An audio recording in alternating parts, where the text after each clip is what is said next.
Good morning friends. આજે 6 જૂન 2025નો દિવસ છે અને આજે સવારે અર્લી મોર્નિંગ થોડું કામ ગાર્ડન માટે થાય એના માટે ઉપર હું ટેરેસ પર જ આવ્યો છું. જોઈએ, એક નાની એંગલ છે 7 થી 8 ફૂટની.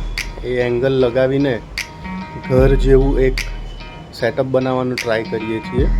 એના માટે નાના ટૂલ્સ પણ છે જે હું તમને બતાવીશ. તો ચાલો આજનું કામ શરૂ કરીએ.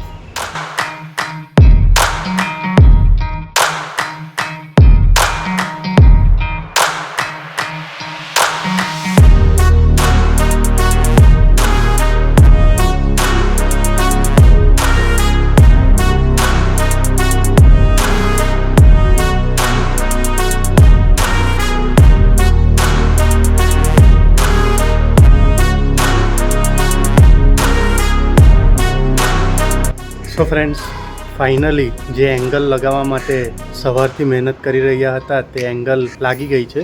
એની નીચે એક સપોર્ટ પણ આપવાનો છે, પણ એના માટે થોડો વેઇટ કરવું પડશે બિકોઝ એના માટેના જે ક્લેમ્પ જોઈએ તે મારી પાસે નથી. પણ હવે હું તમને બતાવીશ કઈ રીતે એંગલ આખી મહા મહેનતે, એટલે કે થોડી ઘણી મહેનત કર્યા પછી પણ હજુ કામ બાકી છે, તો હું તમને બતાવું એંગલ મેં કઈ રીતે ફિટ કરી છે. ફ્રેન્ડ્સ, ઉપર 4 સ્ક્રૂ ફિટ કર્યા છે, સાથે જ અહીં નીચેની બાજુ પણ એ રીતે 4 સ્ક્રૂ ફિટ કર્યા છે. થોડું અહીંયા ડેમેજ પણ થયું છે, બટ એ ડેમેજ સિમેન્ટ મારીને રિપેર થઈ જશે.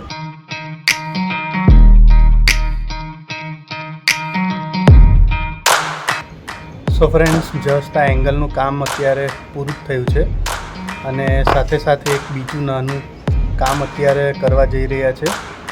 મારા વાઈફે કીધું કે આપણી પાસે કોકોપીટ ઓલરેડી પડી રહ્યું છે, તો એને આપણે ગાર્ડનિંગમાં યુટિલાઇઝ કરીએ. તો હવે કોકોપીટની પ્રોસેસ તો આખી મને નથી ખબર, તો જોઈએ કે કોકોપીટને આપણે કઈ રીતે યુઝમાં લઈ શકીએ છીએ. આ છોટે ઉસ્તાદ ઉઠી ગયા છે, સો ચાલો જોઈએ કોકોપીટની પ્રોસેસ આખી. સો અહીંયા આ કોકોપીટ છે જેની આખી કેક છે. આ કેકને તોડીને બોળવી પડશે અને પછી એ કોકોપીટને આપણે યુઝ કરી શકીએ એવું મને કીધું છે.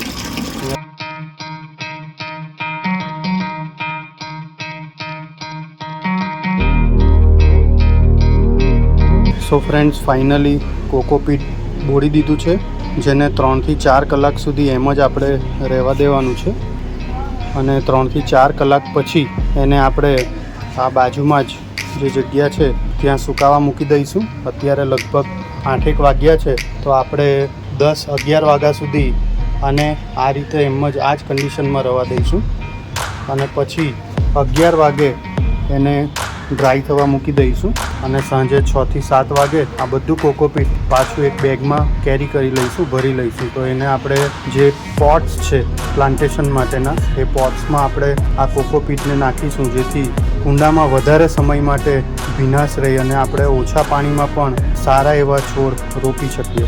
તો આપણે 2 થી 3 કલાક હવે રાહ જોઈએ. ફ્રેન્ડ્સ, અહીંયા તમે જોઈ શકો છો ઓર્ગેનિક ફર્ટિલાઇઝર જે મારા વાઈફ બનાવી રહ્યા છે. આ જ ફર્ટિલાઇઝર પછી અલગ અલગ કુંડામાં યુઝ થશે. સો ફ્રેન્ડ્સ, અહીંયા ઓર્ગેનિક ફર્ટિલાઇઝર બની રહ્યું છે. સાથે એક મજાની વસ્તુ તમને બતાવું.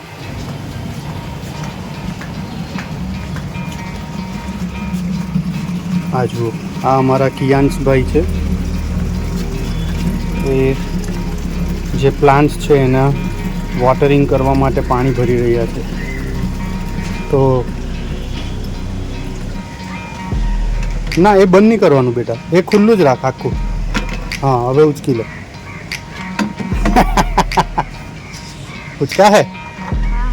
ચાલો લઈ લેજે. તો કિયાન્સ અત્યારે પાણી છાંટવા જઈ રહ્યો છે. ના ના, લઈ લે, કંઈ નહીં, લઈ લે લઈ લે લઈ લે. લાવ, મેં લઈ લો. લે,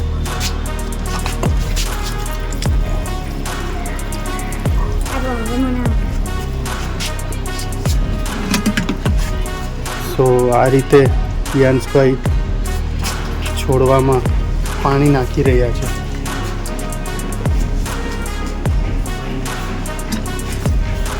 સો આખી ફેમિલી અત્યારે આ ગાર્ડન માટે મહેનત કરી રહી છે, જેનાથી જેટલું થાય બધા પોતપોતાનું યોગદાન આપી રહ્યા છે.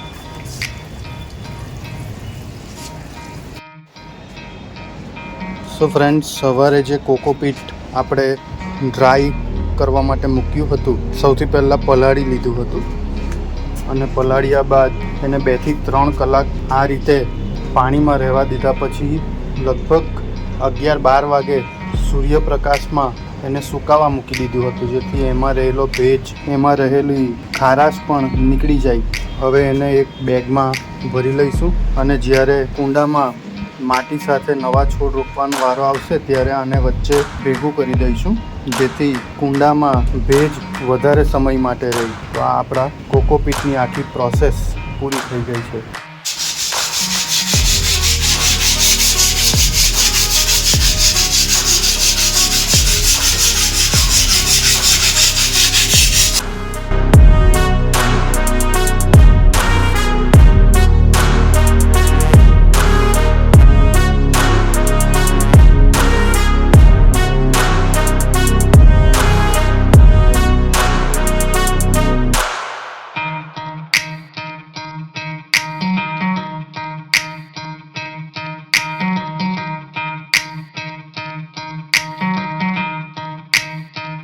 હેલો ફ્રેન્ડ્સ, સો તમે પાછળ જોઈ શકો છો, મારી પાછળ જે ટેરેસ ગાર્ડનની દિવાલો છે એ બધી જ વ્હાઇટ કલરમાં થઈ ગઈ છે. અહીંયા અમે આ દિવાલ પર અત્યારે પ્રાઇમર માર્યો છે, કારણ કે પ્રાઇમર માર્યા પછી બેઝિક કલર યુઝ કરીશું અને સાથે એમાં વોલ પેઇન્ટિંગ પણ થશે. આપણા પ્રશાંત સર ઘણા વખત પછી આપણી સાથે પાછા જોડાયા છે આપણી ચેનલ પર. પ્રશાંત સરને એક્ટિંગ, સ્ક્રિપ્ટ રાઇટિંગ, ડાયરેક્શન, આ બધી વસ્તુમાં તો એક્સપર્ટીઝ છે જ. એમનું શોર્ટ ફિલ્મ પણ અત્યારે ઇન્ટરનેશનલ ફિલ્મ ફેસ્ટિવલમાં સિલેક્ટ થયું છે, તો એના માટે એમને કોંગ્રેચ્યુલેશન્સ. અને પ્રશાંત સર એક એક્ટર અને ડાયરેક્ટરની સાથે સાથે ખૂબ સારા આર્ટિસ્ટ પણ છે. એમનું આર્ટ ગજબ લેવલનું છે. તો આ વોલ પેઇન્ટિંગ માટે પ્રશાંત સરે જ કીધું કે ચાલો આપણે કંઈક અહીંયા બનાવવાનો પ્રયત્ન કરીશું. તો પ્રશાંત સરના ગાઈડન્સ સાથે, એમની ઇમેજિનેશન સાથે વોલ પેઇન્ટિંગ માટે કંઈક નવા વિચારો આ ટેરેસ ગાર્ડન પર લગાવવાનો પ્રયત્ન કરીશું. હાલ તો અત્યારે પ્રાઇમર જ યુઝ કર્યો છે. જેમ જેમ પ્રાઇમરની સાથે સાથે લેયર બાય લેયર પેઇન્ટિંગ અને કલર થતા જાય તેમ તેમ પ્રશાંત સરને પણ આપણે સાથે જોડીશું અને એમના જે નોલેજ છે, જે આર્ટ છે, એમનો આપણે લાભ લઈશું. સાથે સાથે તમે પાછળ જોઈ શકો છો, અહીં તમે પાછળ જોઈ શકો છો થોડા કુંડા છે. આ કુંડા પણ અમે ડાયરેક્ટ કંપનીમાંથી લીધા છે.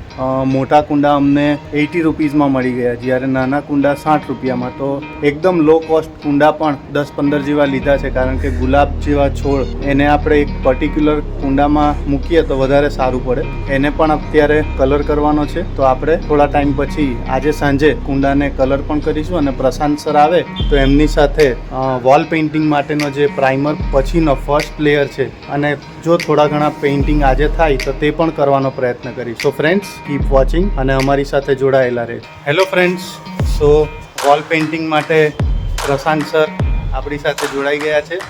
કેમ છો બધા? અને આ છોટા પેઇન્ટર. હવે તમે જોઈ શકો છો પાછળ જે પ્રાઇમર અમે યુઝ કર્યો હતો રાત્રે, એના પર જ અત્યારે અલગ અલગ કલર વડે પ્રશાંત સરની જે માસ્ટરી છે આર્ટમાં એ બનાવવાનો પ્રયત્ન કરીએ છીએ. સો જોડાયેલા રહેજો અને એટ ધ એન્ડ કયા પેઇન્ટિંગ બને છે એ આપણે જોઈશું.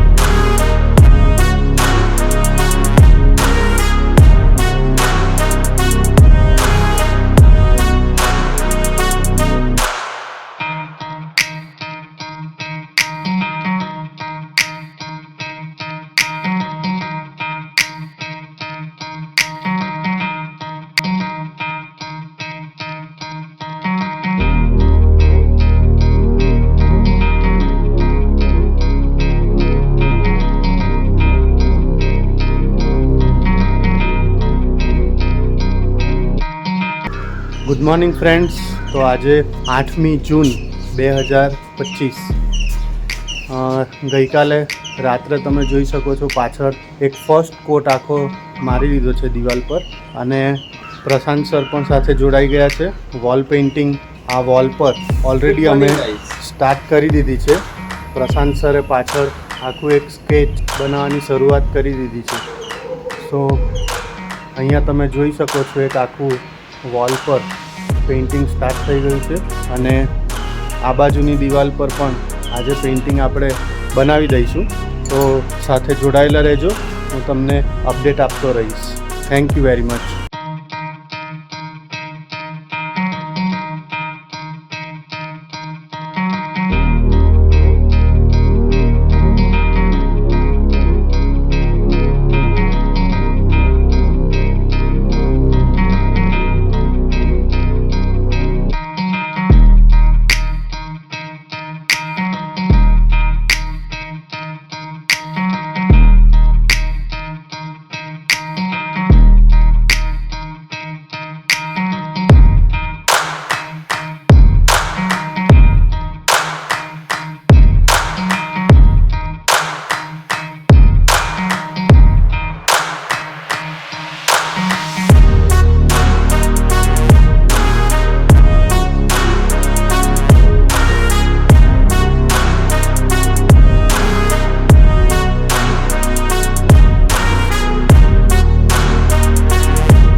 Hello friends, good morning. આજે 17th ઓફ મે 2026 લગભગ ગાર્ડન બનાવવાની શરૂઆત કરી હતી અને આજે 1 વર્ષ જેટલો સમય થઈ ગયો છે અને ઓલમોસ્ટ આખો ગાર્ડન રેડી થઈ ગયો છે. તો આજે હું તમને બતાવીશ કે કઈ કઈ વસ્તુ અમે અમારા ગાર્ડનમાં બનાવી છે અને આખો ગાર્ડન કેટલી મહેનત પછી 1 વર્ષની જેવી મહેનત છે. આ મહેનત પછી કઈ રીતે આખો ગાર્ડન રેડી થઈ ગયો છે. સો ફ્રેન્ડ્સ, ચાલો આખા ગાર્ડનને આપણે ચેક કરીએ કે કઈ કઈ વસ્તુ 1 વર્ષ દરમિયાન આ ગાર્ડનમાં રેડી થઈ છે.